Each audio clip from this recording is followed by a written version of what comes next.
What is up, everyone? I'm Jeff London. This is the Mediocre Alaskan Podcast. On a bear hunt with Ryan John, we recorded the podcast in 3 parts, and you'll see what happens. The worst corking in my history of hunting. It's pretty cold. Yeah. Well, last time we started hiking a little bit later, right? About 5:20, I think. Yeah. But yeah, it's definitely... We didn't have that north wind last time. Yeah, this is it. Not bad. Hopefully it'll die off and get sunny and 65. Yeah, this has got to be the last. I thought last weekend was going to be the last sunny day. Mm-hmm. That was warm. Now we're just getting spoiled. Yeah. How often do you go into the Alpine into September, and what's the last cutoff? Because we talked last year about how some people are going to high muskeg / low Alpine. Yeah, that's Still looking at deer. a very tough question because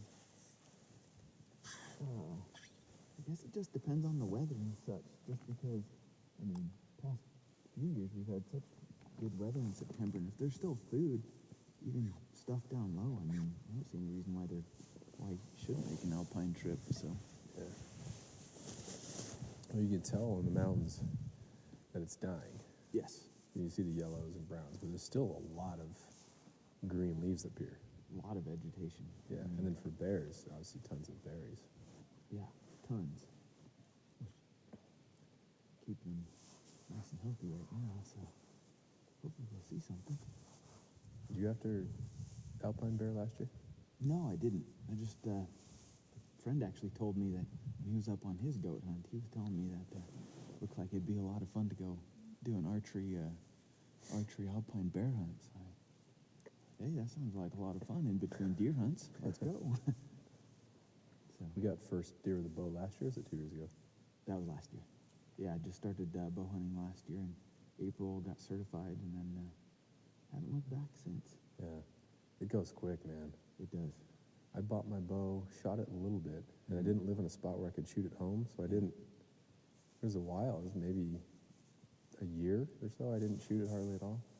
And I moved to where I live now, got the bow tuned up, and just started firing away. Yeah. And then it becomes a fun hobby. Then you get your first deer with it. And you're just addicted. Yeah. Or even your first grouse. Shooting that grouse yesterday just made my night.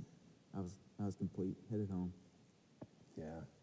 How'd you cook it? Couldn't I haven't cooked it up yet. I got home a little late and I had to clean off some stuff and get my pack ready again for today and unload some stuff. So. Yeah.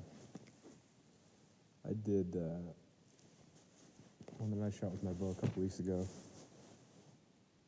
Just the absolute fail-safe. Yeah. Just pan fry it in little chunks and then put it on jalapeno with some cream cheese and bacon. You can't beat a popper. It doesn't matter what it is. You could put sand in a popper and it would be pretty good with the bacon. A little crunchy, but yeah. Yeah. it would be. I agree with that. There's this Hempler's bacon.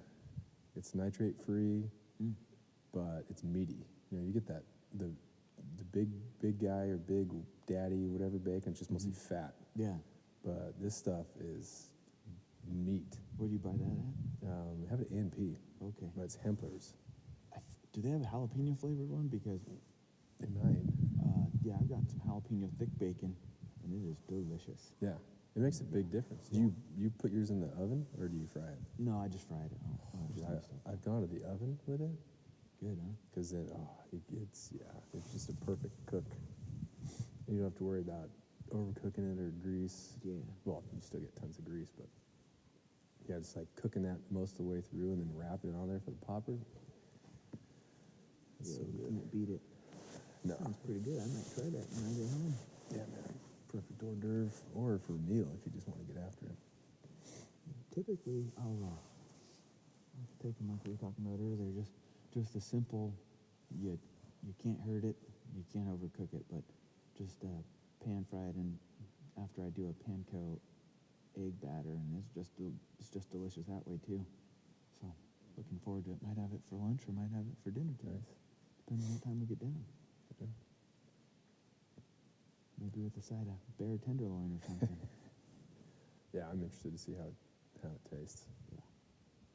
The one I got last, or a year ago in the spring. It was fine. Yeah. But I think there's just a big difference between the grass muscle bear in the spring and then the sweetness of the berries. Mm. And I think there's a little bit of a placebo too. I think psychologically you think it's going to taste better. So that helps a little bit. Yeah. Hopefully. I mean, man, I've had just some awful tasting bear, and then I've had some really, I've only had 2 bears, but the one bear was awful. And he was a bigger, older bear, and then the younger bear was awesome. I absolutely could not stop eating it. Mm. What was your favorite way to cook it? My buddy with the younger bear, he did up some brats. Those were phenomenal.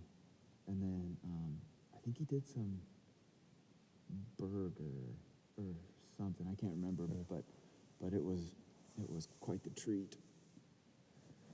And now here we are. Yeah, trying to get another one.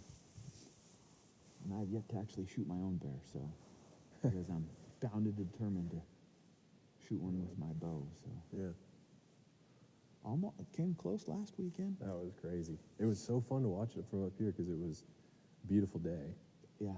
And then you can see it happen. And that last one was funny because the first 3 you kind of see it happen. Mm-hmm. And you took your shoes off and you just taking your time, looked like you did everything right, and then it just wind swirl and then the bear take off. You can guess. Yeah. That last one, it disappeared just before you left. And then it came, we all thought it was on the right, and then it appeared on your left, and you were like, it looked like you were 20 to 30 yards away, just right there. And it was looking in your direction, and it looked like you were looking in its direction, but you can't tell from here how much texture there is down there. That's very true. And I was just wondering, what do I do? Like, dude.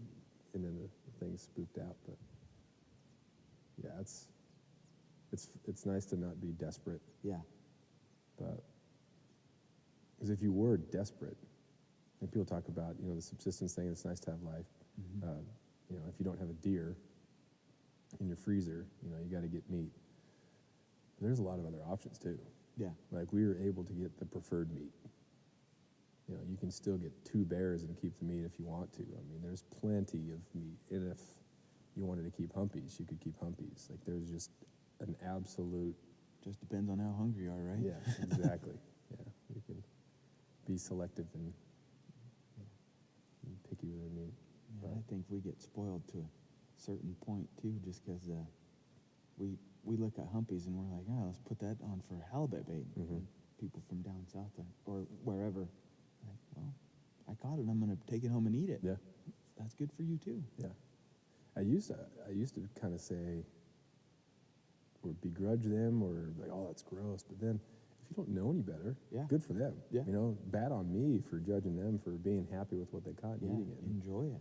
The vast majority of that canned salmon is pink salmon, and it's the most plentiful species. Mm-hmm. Yeah, there's just so many. Yeah, I just find it a good way to cook it. Like those bear brats sound really good. I mean, those were hands down the best brats I've had in a while. I just wish if we would have shared some more, but Yeah. that's just me being greedy. Yeah, you need to get good at. It's kind of the double-edged sword because you need the bear meat to experiment with, Yeah. or deer meat or whatever. But then once you have it, you don't necessarily want to experiment because what if it doesn't turn out good, right? You have someone who knows how to do it, and if they would do it, then it'd be fine. But if you take some good venison and you try to do the home sausage thing that's no good, you've just wasted some of your venison. Yeah. After years of fine print contracts and getting ripped off by big wireless providers, if we've learned anything, it's that there's always a catch. So when I first heard that Mint Mobile offers premium wireless starting at just $15 a month, I thought, what's the catch? But after talking to them and using their service, it all made sense. There isn't one. Mint Mobile's secret sauce is that they're the first company to sell wireless service online only. They cut out the cost of retail stores and pass those sweet savings directly to you. For anyone who hates their phone bill, Mint Mobile offers premium wireless for just $15 a month. I was hesitant about having to get a new phone and a new phone number, but with Mint, You can use your own phone with any Mint Mobile plan and keep your same phone and your same phone number along with all of your existing contacts. Mint Mobile gives you the best rate whether you're buying for one or for a family, and at Mint, families start at 2 lines. All plans come with unlimited talk and text plus high-speed data delivered on the nation's largest 5G network. Switch to Mint Mobile and get premium wireless service starting at just $15 a month. To get your new wireless plan for just $15 a month and to get the plan shipped to your door for free, go to mintmobile.com/waypoint. That is mintmobile.com/waypoint. Cut your wireless bill to $15 a month at mintmobile.com/waypoint. But Yeah, there is that. I'm really happy that I'm not a picky eater. So if it even tastes just a little off and some other people don't enjoy it, I'll still eat it. Because for one, it's in the freezer, and maybe start out in small batches. yeah, I mean, you find a good recipe online, a cookbook or wherever. I don't think you can go wrong no, unless you really go off the beaten path and just do something totally absurd. yeah, But yeah. And also, you should feel a little bit of like happiness because you did it. yeah. Right? It's like, yeah, this is my first batch. I did that with my first. I'd never jarred salmon, and there was hardly any flavor. You know, most people they do a light smoke first, and then jar it, and it's unbelievable. But the batch I did of cohos wasn't. Yeah, but still, you take it out of the jar and you spread it on some bread with some cream cheese or something, and it's fine. Yeah, But that's very true. That's something I'm gonna have to experiment with too. Trying to jar up some salmon because it'd be nice to, like you're saying, just a little cream cheese, break it out of the jar and put it on a cracker, yeah, hanging out in the wintertime or something. Or Yeah, I just got- whenever out on the boat. it's so good. Yeah. Jarred sockeye is. Oh yeah. There's nothing better than that. It's great for lunch. You just have them in at your desk, and And it's healthy. Like yeah, I don't know if you can eat anything better No. other than the fact that it's soaked in salt and honey or whatever you put on it. But yeah, that's and then besides the point. cream cheese. But yeah, And the cracker. Oh well. It's good for you. yeah, it's good. Some of that stuff is so good, and you can just pick it out with your fingers and get after it. That's the way to do it. Yeah, you know, I'm really interested in seeing, because some people say that bear's good, some people say that bear's bad. Well, I've only had 2 bears, which I haven't harvested myself, so I have to figure out for myself is a berry bear good and delicious like everyone says they are? Or, I mean, I can't get myself to go down to a creek and shoot a bear out of there and just try that because that just sounds awful, but Yeah, you're setting yourself up for failure there. yeah. Start out up here, and plus it's beautiful. You can watch the mountain goats and Yeah, shoot a ptarmigan or 2 or a grouse and yeah, have a good time. yeah. And if nothing else, like last week, it was just perfect weather. Yeah, couldn't complain. Yeah, it's good. It was a lot of fun. I don't even know how many bears we saw last weekend. It seemed like I think it was 8 or 9. around every corner, yeah. Yeah, Maybe saw the same bear twice, but yeah. I'd say probably at least 4 individual ones. yes. There's the one with a nice white V. He was There's one with pretty. like a patch, and there were some smaller ones. But He was a pretty bear. Yeah, that's funny. That's the one that I keep replaying in my head. I could have done differently. that guy's a nice one. Yeah, sometimes you do the wrong thing, but it doesn't cost you, and you never really realize that it was the wrong thing. Well, it worked. And other times you just don't get a break. Yeah. When I got down there, the wind was, I mean, after I dropped my pack, which you guys could, I think you could see that, where I dropped my pack down in there, and then I was more or less waiting for the wind to either calm down or turn around, because it was coming off my left shoulder, and he was to the right of me. I mean, 100+ yards away, but I was hoping he wouldn't catch wind of me, but he eventually did, and Yeah. It was tough too because he was in the woods when you went down there, that little patch. yeah. So you couldn't tell exactly where he was, and then who knows, he could feed right, left, and then it ended up working out well-ish, like well enough to get you within striking distance. Then you just got pinned down. and then it was rough from that point, but it was still fun to watch. Yeah, it was a lot of fun to do. I mean, you learn to be just a little bit more patient, and learn to do this and that. I mean, with every little stock and just starting out. I mean, Yeah. it's going to take a bunch of failed stocks before I have a successful one. That's for sure. Yeah, and the great thing, I'm learning, and I don't even have to do the stocks. It's great. I just get to sit here on the side of the mountain, take and pictures enjoy it. and It's like, oh, okay, all spot right, see and that. give me funny sign language Yeah, that I can barely see. yeah, Like, looks like he's swatting flies up there. Yep, that was a lot of fun. And then our friend there, that was seems crazy. like he was having a good time. Yeah, you meet hunters a lot. Like you just met two guys this morning. Two But- different groups, yeah. To meet a dude from Germany who's Mm. hunting solo, that was just bizarre. But it was a nice guy. I'm glad that he stayed with us Yeah, and me hung too. out with us and get a different perspective on hunting. And 40,000 euro to hunt over there between the classes and everything. That's Oh just my goodness, that's insane. I couldn't imagine. Probably wouldn't be able to hunt here if it was like that. I mean, not everybody. I mean, No, it would be it's outrageous. a rich man's game, kind of like your down south private area stuff. Some of those old hunting shows that, we want to thank the Illicorn Lodge, and you go Yeah. online, it's like $18,000 to hunt a cow elk. And it's like, In a fence. yeah, just crazy. But Absolutely. I'm sure nuts. if I could afford it, I'd be doing the same thing. Yeah, It's hard to say, yeah. but then again, it's hard to beat this too. Yeah, and if I were to have a whole bunch of property in some ranch down south, I would look into that. Is that a way that you can make money and people can come enjoy it? But it would be a certain type of people. I think I would allow like teachers. Like you could only hunt it if you make less than Yeah. a certain amount of money. No rich people. Like apply for it and you could do that. But It'd be pretty interesting to have a setup like that. yeah, no need to really entertain it since it's not going to happen. Yeah. When you think about it, do the whole. If you were to win the lottery, what would you do? Like, this exercise is not. Mhm. I don't need to do that. I do think about what I would get if I had, $300 more bucks. Yeah. What would you get? Me? Ooh, that's a hard one. Right You- now, I'm thinking about new boots. Hmm?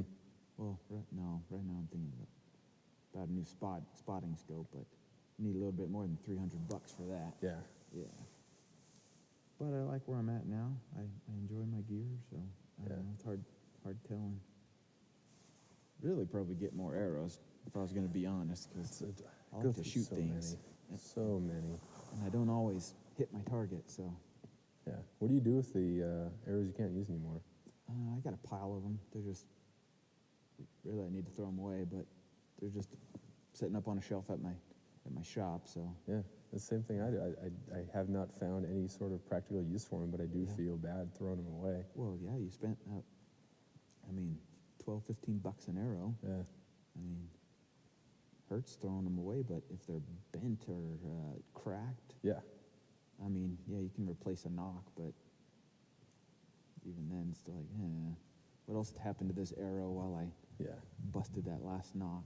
Yeah. Exactly. Yeah, Yeah, once you get a foundation of gear, yeah, because there's really no need to be miserable in some respects. In some areas, it becomes almost a health issue.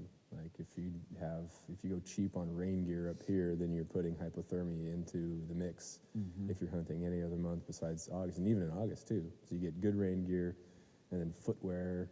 You get good boots and socks. Otherwise, blisters ruin the trip. So, and then a good set of optics. yeah. Binos first, rifle scope if you're using one. Pack. Packed.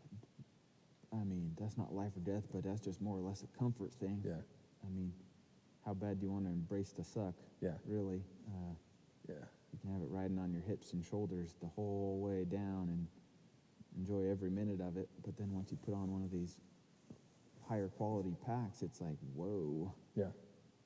that Yeah. feels awesome. More likely to get out, and that's the point. Yeah. And the worse it is, you might be less, you just hunt on the nice days, but if you got good gear, then it's going to be raining, but I'm going to be dry and I'm going to be warm, and Yeah, I mean, it's a big difference. especially in the rut. I mean, October, November, it's like, ooh, yeah, you better have some good rain gear. Yeah, that was actually on the walk up today. I was thinking about the canopy and putting one on the truck. Mm-hmm. That just would be so nice. Oh. I've had a couple where I'm camping and it rains so much and I'm on a flat surface that drains the water where it comes in up over the rainfly. Yeah. And just gets between, and you're soaked. Yeah, that's And very true. 42 degrees, 45 degrees, you wake up and you just don't want to get out to do anything except for get back in the truck and go. But if you're not near the truck, so the camper top, or not the camper top, but just the what do they call it? What's the it's just a canopy? topper, right? I think they're called canopies. Canopies. Yeah. Yeah, this camper's like they got the full-on thing there with the canopy, yeah. But that would be awesome. You're dry, you got warm stuff, you can take as much stuff as you want, extra tote. Yep. And as soon as you get there, you park and you're in it. That's very awesome. Some people, I mean, you can even build it. I mean, put a small heater in there and just do all sorts of stuff. I mean, granted, it's only temporary, so, but it definitely is really nice, especially if you're on a 10-day trip like over on Prince of Wales or something. Yeah. And you got one full day of rain and you absolutely do not want to hike up. Just hang out in your canopy. yeah. Dry with some space. That's nice. You see some of those hunts down south that people do. And it's crazy cold. They're doing the Wyoming pronghorn or Montana elk, and getting back to that warm truck just looks nice. And, Yeah. Warm truck sounds pretty nice right now, actually. yeah, we got the sun's coming up. There's a couple clouds in the way, but just not getting the chill off yet. Not yet. A little bit of fog holding out. Yep. Not going to bother us, hopefully. We'd seen our first bear by this time last night, hadn't we? We pretty much popped up and Yeah, you spotted that guy. Yeah, I think we did by about 6:30. It's 7 now, so something's got to be moving here shortly, I would imagine. So we're on to plan B. You're glassing. Saw a bear. Thinking about going after. Not too excited about it. We'd encountered 2 hunters before, and I went over them and talked to them and said, "Hey, what's going on?" Introduced myself, and then asked them what their plan was. They said they were going over to Diane, a different mountain. Oh, cool. So we'll just make sure we stay out of each other's way. And then they walked past us, about 20 minutes later, 30 minutes later, walked past us within 20 yards to go down and cut between us and the bear that we were looking at and shoot it. Brian, I'm glad you weren't down there Yeah. trying to stalk that with your bow. Very glad I did not try to stalk that, yeah. Still kind of in awe. I'm trying to figure out what to think about it. I don't know if I'm irritated or just good for them or what. Yeah. But if they were to say, well, you guys weren't going after it, we didn't know if you could see it, or, hey, it's not your mountain. I mean, you walked right past us. You could have said something. I mean, what if I had been down there and you guys blew my stock? I mean, we had full intentions of hunting this bull that we're at, and we told you that, and then you come right below us. Yeah. You want to give people the benefit of the doubt, because you hear all the time about how hunters have to stick together and band together, yet You get corked by fellow hunters. heat of the moment, desperation takes over. Yeah. Then you got to backtrack and make excuses like, well, we didn't know if you saw it. Well, what if we had? Yeah. I would like to talk to them, but they would probably think that we're confronting them. And if they would think, why are you confronting me? Then that obviously then means that they know they did something wrong. Yes. If we would go over there and be like, hey, what's going on, guys? Congrats on your bear. They're like, oh, thanks, man. It was so cool. But, I think they would know. Yeah. I mean, I guess I'm just a little frustrated. Yeah, because now you got a dead bear in the bottom of the bowl that we were looking at. Last time we were here, we saw a bunch, and we were glassing, making stocks, but by not blowing it out, you're going to have more opportunities. So now the entire bowl that we then told them that we were going to hunt because they were going somewhere else is now likely ruined for the day. Yeah.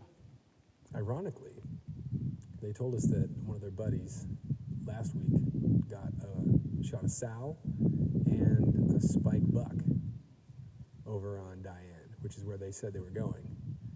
And then they decided to come over and cork us. And then what do we see?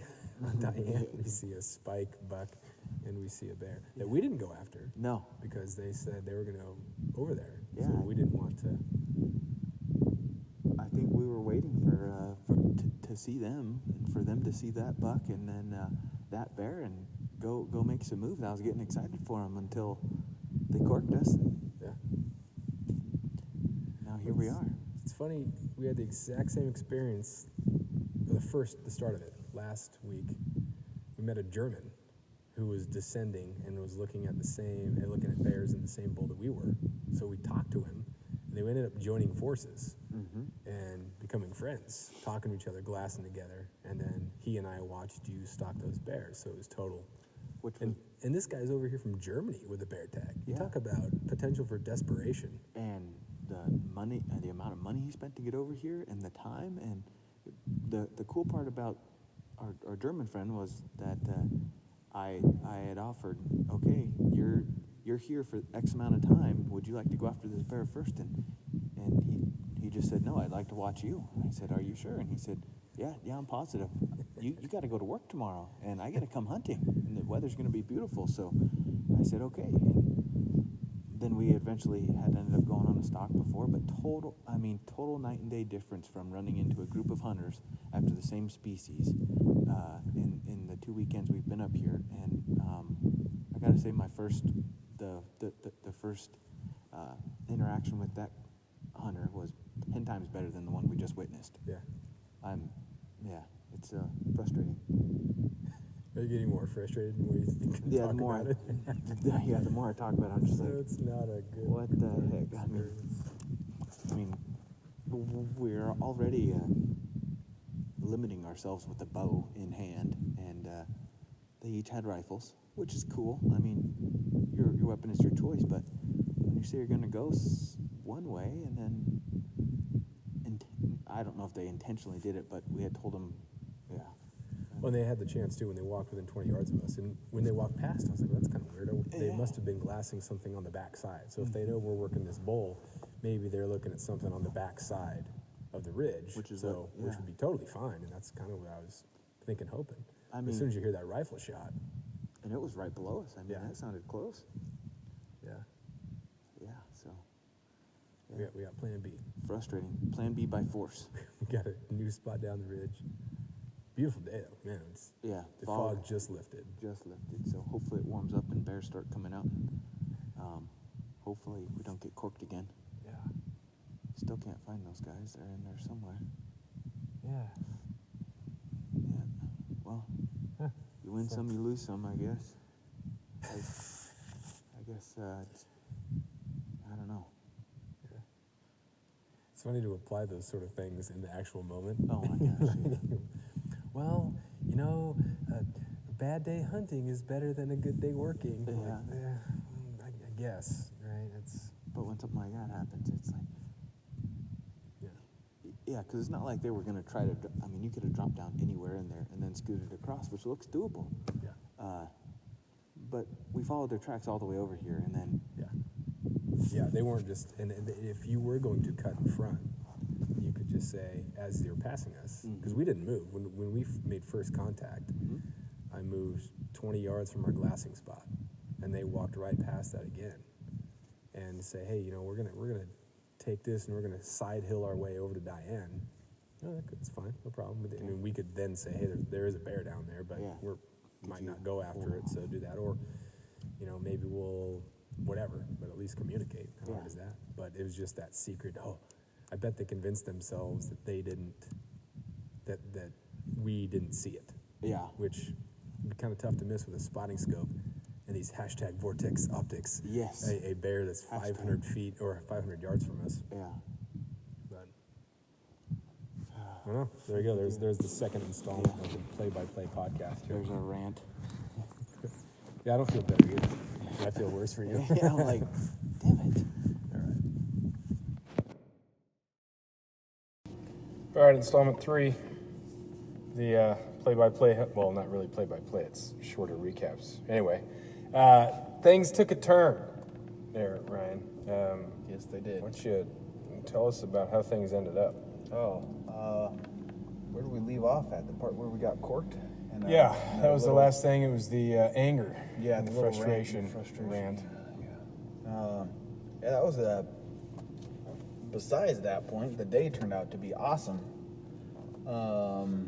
We decided to go to the other side of this mountain here and just glassed. Fog came in and out. And how long were we sitting there for? Probably about an hour and a half? Yeah, 2 at hours least. maybe? Yeah. And then didn't see anything, no sign of any living creature other than the birds. And so we're just getting ready to pack up and call it a day and head back to the truck and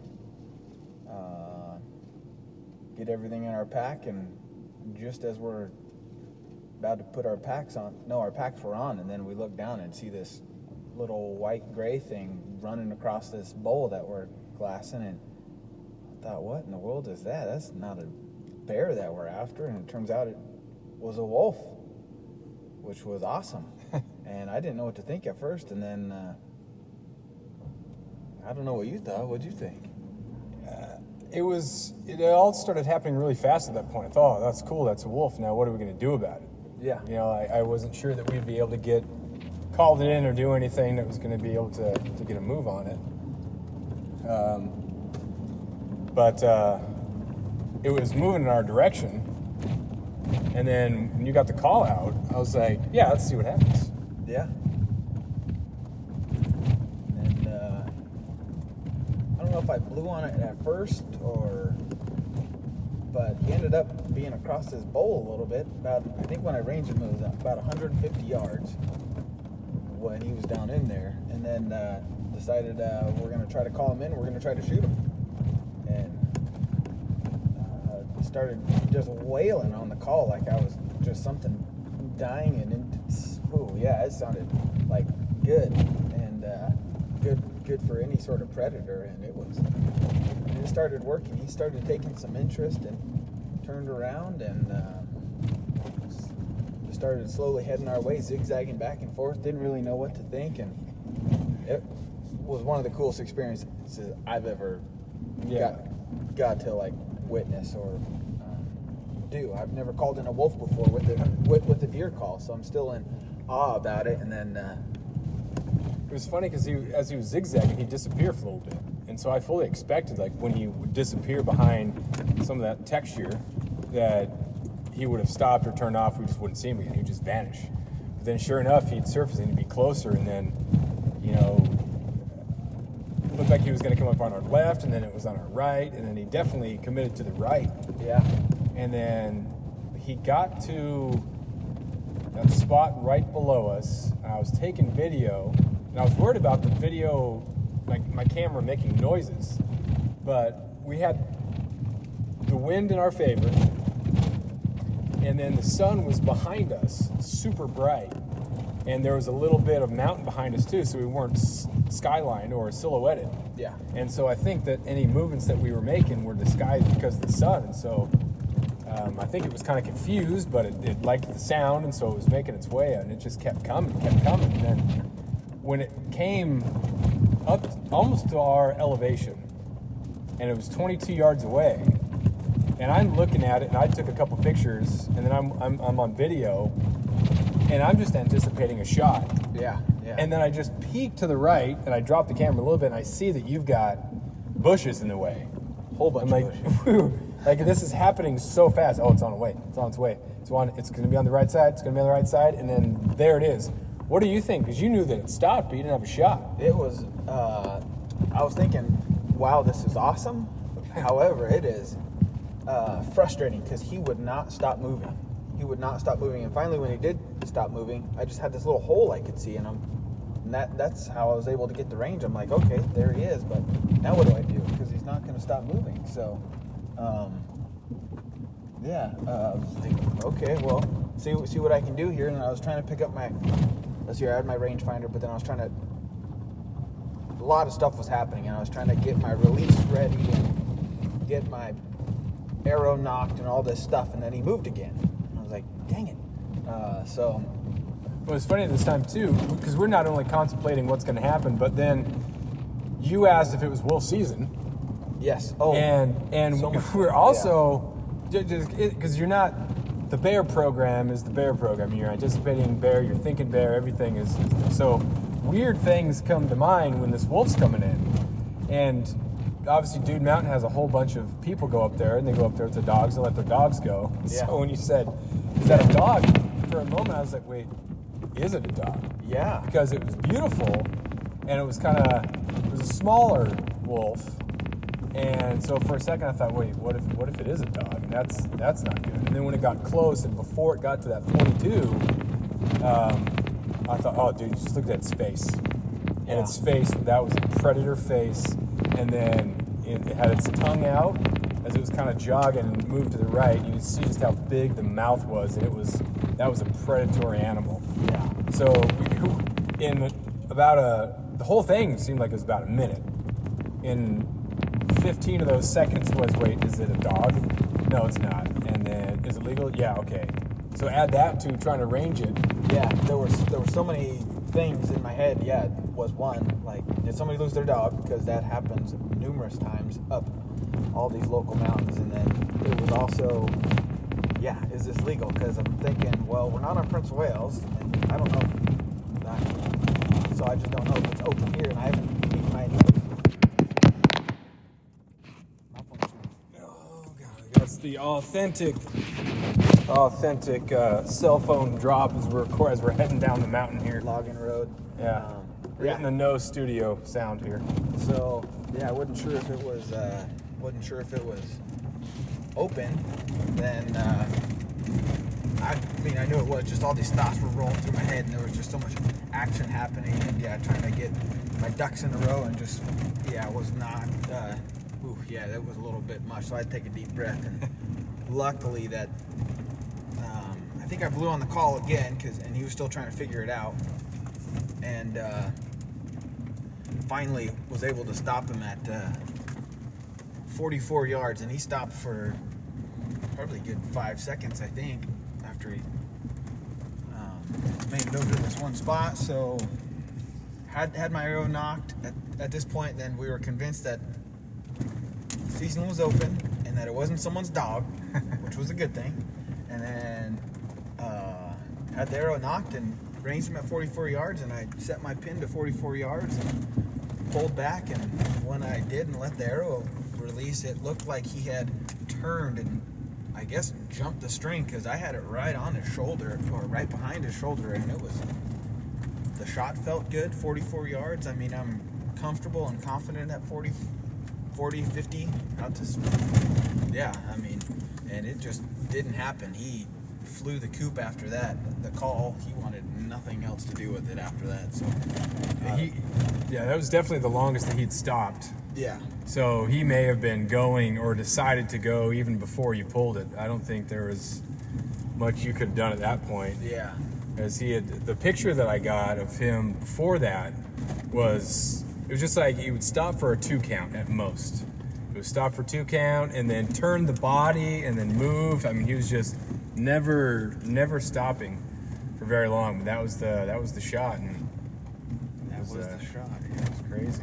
So the only difficult part about that is that I have one of those. Sorry, I'm drawing a blank. My sight is the one where you have to roll the wheel to get the pin to set right. So it's not a multi-pin. So when he was going from 22 to 45 to 35 and back and forth and wouldn't stop moving, it was getting a little frustrating, because I'd have to pick up my rangefinder again. So really didn't want to guess a yardage on him and say, well, he could be 32, so shoot for 32 and have it be right under him. So. Yeah.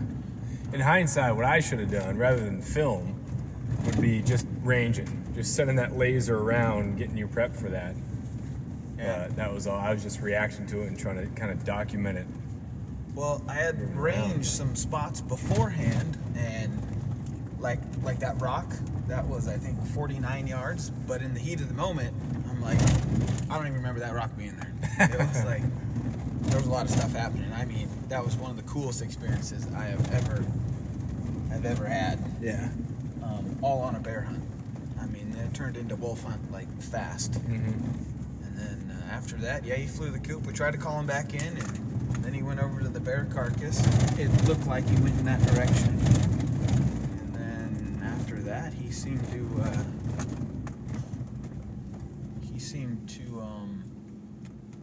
started working his way back, but nothing we could do to get him to come up. He didn't want any of our business going on. So It seemed like he was working his way back to go down where he initially came up. yeah, There must have been a good line to get down because it drops off pretty quick there. yeah. Yeah. Definitely a cool experience. Just bummed, and then I lost my arrow. A little more salt in the wound. There goes $18, $20, but it was a lot of fun. Yeah, weird day. Starts off with a bad story, and then the second story is a great but kind of bad story. So it's a great day, even though there wasn't much success, but you have that uniqueness of experience that very few people get to do. Like, you hardly ever see wolves. I've seen more lately, but you know, being able to call one in and have it in archery range and be one branch away from one bush away from a 22-yard shot, and then getting off a shot in 44, like that's pretty special. Yeah, that was definitely a lot of fun. I don't know if we'll ever get that opportunity again. That was just, yeah, that was awesome. Yeah, I'm glad I have pictures of it because people, I think, would just say, "Oh, you know, you didn't get it, and it probably wasn't that close, or something." But photos to prove it, Yeah. and some video to prove it. Can't wait to see those. Yeah, I wonder what I said. Same here. Yeah, maybe if it's posted with no sound, Yes, no commentary. then maybe it was either irrational or weird or made no sense or Silly. yeah. So What were you guys thinking? I don't know. It's funny whenever anybody experiences something like this. There's always someone say, "Well, what you should have done is done this." Like, dude, you're thinking from that rational brain. When these sort of things happening, it's not rational brain thinking. It's that panicked, excited, overwhelmed type brain. This is actually happening. Yeah, and you can get in a routine of feeling that feeling when, you know, to prevent buck fever. But when it's something totally different, it just throws the brain off a little bit more, and it's similar. But yeah, I'm sure there's going to be a lot of people who will be giving us advice in the next couple of days. Should have just done. And then the people who understand will be like, "Oh man, that's cool. That's cool." Yeah. Definitely a lot of fun. I didn't realize they moved so much, and I didn't even think we'd be able to call them in. That was pretty cool. Yeah. Shout out to drop shot calls. Yes. That sounded awesome. And the people above us, the goat hunters above us, they watched the whole thing, and they thought that was pretty cool. Yeah. So yeah, that was definitely a lot of fun. It was cool. Some of the pitches you got on that call. You might be able to do them with other calls too. By that distressed, there's just a lot of octaves, a lot of Yes. sound that was coming out of there. It looked, it sounded pretty cool. Yeah, flipping it backwards, and yeah, that definitely one of the nicer calls I've had. So worked out well. Well, there you go. That's Alpine. Maybe next week. Maybe a couple days after school, but the Alpine season is just about done. Getting in the twilight of the Alpine season. So we got right around the corner though. Yes, looking forward to it. Good. All right, man. We had a good time today, and thanks for recording while driving. Yeah. Thanks for coming along on the adventure. No problem.